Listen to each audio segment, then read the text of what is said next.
योग मुद्रा।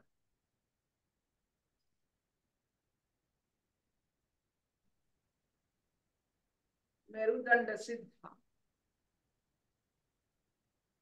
हाथ,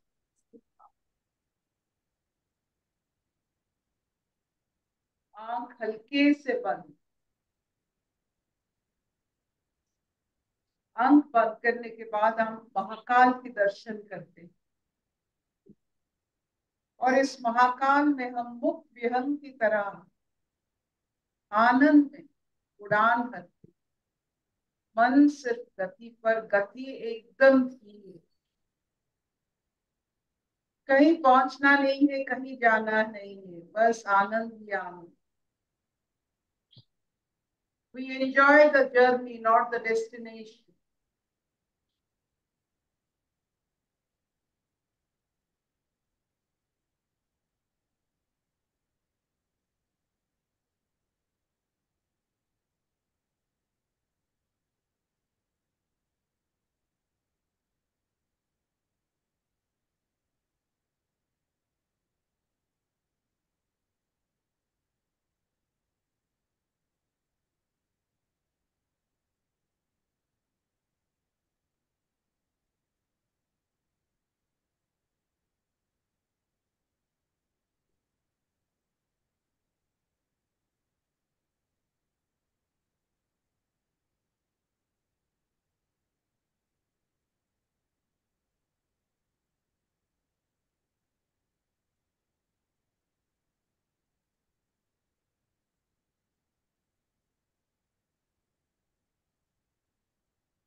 इस आनंद की स्थिति में आपका स्वागत है।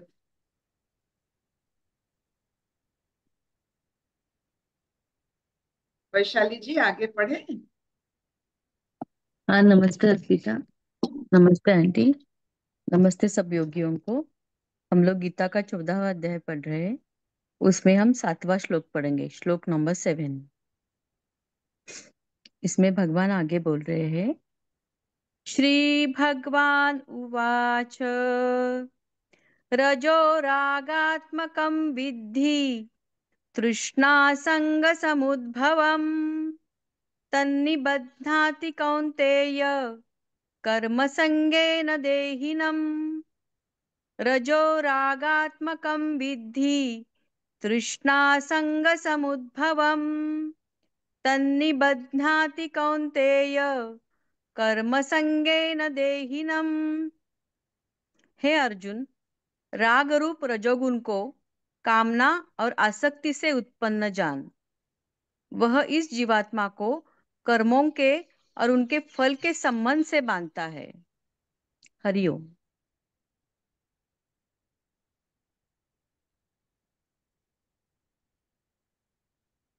सत्व गुण को जानने के बाद शायद और कोई गुण को हम धारण करने की इच्छा रखेंगे, लेकिन प्रवृत्ति और प्रकृति के कारण हम गुण को धारण कर लेंगे। हमारे सोच के कारण, हमारे ज्ञान के कारण हम गुण को धारण कर लेते। रजोगुण एक ऐसा गुण है जो आपके मन में, तन में नहीं, मन में अतृप्त आशाएं जागृत करते हैं। रजगुण और तृप्ति साथ साथ कभी नहीं जाता है। जब आप कभी भी तृप्त नहीं होते हैं, ना खाने पर, ना दृश्य पर, ना आपके जीवन पर, ना आपके कर्म पर, ये कहीं भी अगर आपको तृप्ति नहीं मिलते हैं तो आप जान लीजिएगा अभी आप रजगुण को धारण किए हुए हो। गुण धारण किया जाता है, जैसे आपका पोशाक पहना हुआ जाता है, धारण किया जाता है। गुण आपका चरित्र नहीं है, गुण आपका सब सब समय के लिए नहीं है, हम धारण करते हैं, सोच के अनुसार गुण बन जाता है। जब आपके मन में तृप्त हो, आप तृप्त हो जाते हैं, वही गुण सात्विक हो जाता है, आप उस गुण से मुक्त हो जाते हैं।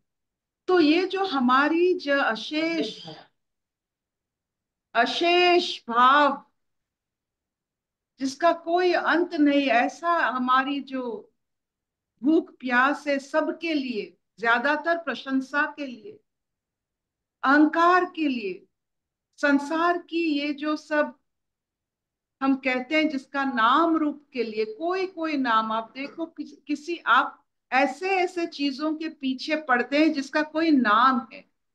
आप कभी उस चीज के पीछे नहीं पड़ते हैं जिसका कोई नाम है। घर एक नाम है, घर चाहिए।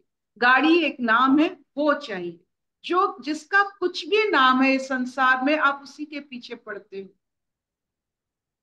ये नाम रूप के पीछे पड़ना एक इतना बड़ा, जो कहते हैं प्यास है, कि यही प्यास आपको रजस में ढलती। और सबसे बड़ी बात है, इसको प्राप्ति करने के लिए, आपकी प्यास बुझाने के लिए जब आप कर्म करते हो, वो कर्म फल की बंधन में आप पड़ जाते हो। तो फल का बंधन मिलता है राजयोगियों। जब जब आपने, क्योंकि हम तो रजस में अक्सर नहीं रहते हैं ना, सत्व में जाते हैं, तमस में जाते हैं, निर्गुण भी कभी कभी हो जाते हैं। जितना रजस आपने अपने जीवन में धारण किया, उतना कर्म बंधन आपने आपके जीवन में धारण किया है। वो कर्म बंधन आपको प्रारब्ध, आपका प्रारब्ध बनाए। प्रारब्ध होता है क्या? हमारे सनातनी शब्दों में नसीब नहीं होता है, हम प्रारब्ध कहते हैं। प्रारब्ध का मतलब है दो चीज, भाग्य और पुरुषार्थ। वो भाग्य भी है और हमारे कर्म पर वो डिपेंडेंट होता है। तो इसीलिए हम बार बार प्रारब्ध कहते हैं, नसीब, ये सब हम नहीं कहते। ये सनातन शब्द भी नहीं है। पुरुषार्थ के माध्यम से हम कर्म फल से अपने आप को निकाल सकते हैं, इस बंधन से मुक्त कर सकते हैं। लेकिन जितना बंधन, उतना आपने राजस को भोग किया। जितना भोग किया है उसका फल आपको जरूर मिलेगा, और फल का बंधन भी मिलेगा। फल आप देखो, अब कोई भी चीज खाते हो, फल खाते हो, उसके साथ बंधन में रहते हो, मीठा हो खट्टा हो जो भी है, बंधन में रहते हो। वो बंधन अगर आपको नहीं चाहिए तो आप देखिए, आप राजस को अपने जीवन में मत उतारिए। अगर उतारते हो, जल्दी उससे उधार ले लीजिए, जल्दी ले लीजिए। थोड़ा बहुत प्यास है, थोड़ा बहुत आप किसी के पीछे भागते हो, कुछ चीज चाहिए, थोड़ा बहुत, पूर्ण तरह से आप भागोगे तो बंधन में पड़ जाओ। क्या इतना चलेगा? Will हाँ this do? हाँ हाँ टीचर। चलेगा चलेगा। तो रावण जी जो थे वो बहुत बड़े इंसान, राम जी के साथ समकक्ष, जो जो भी उनके साथ युद्ध किए हैं, वो वैसे ही हो।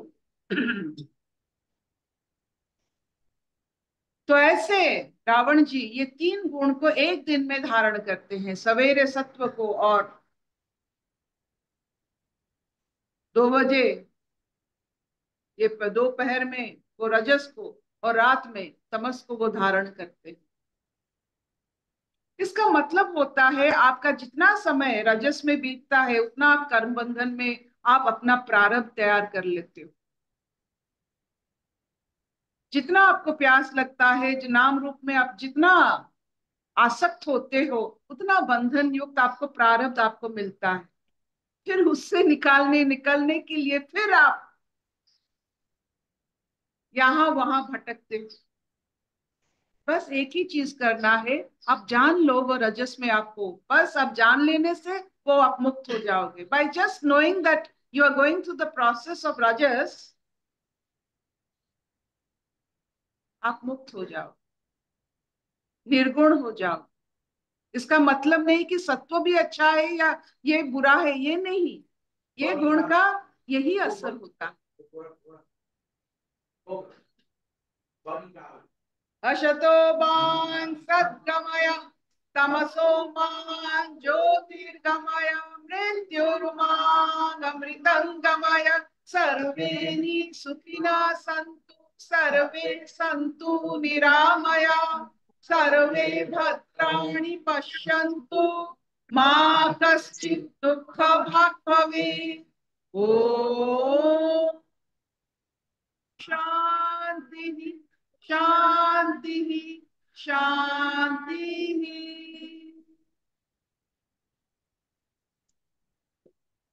कोई प्रश्न?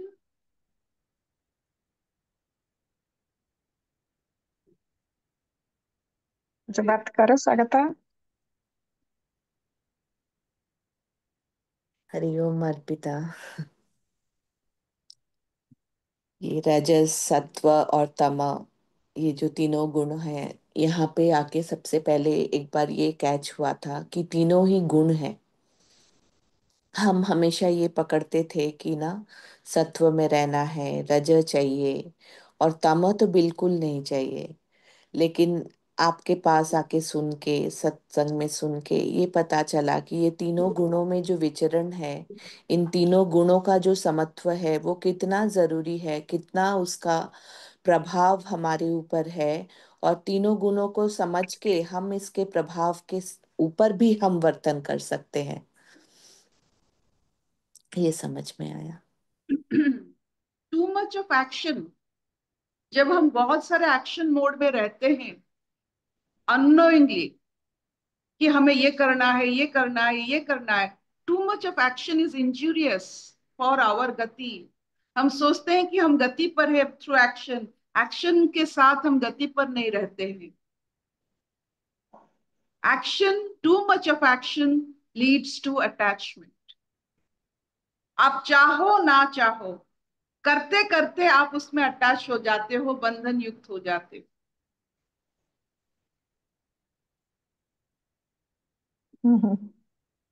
Thank you mama, thank you.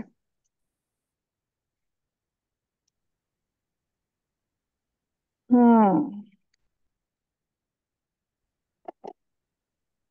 Hariom aunty. तो सारा बातें फिर यही आ जाता है कि कैसे तुम बैलेंस आओगे, होने से ही ये सब चीजें परमात्मा का गुण धर्म का सब सही यूज होगा। नहीं हरिओम तो तुम आंटी। फंस जाओगे, जरूर फंस जाओगे।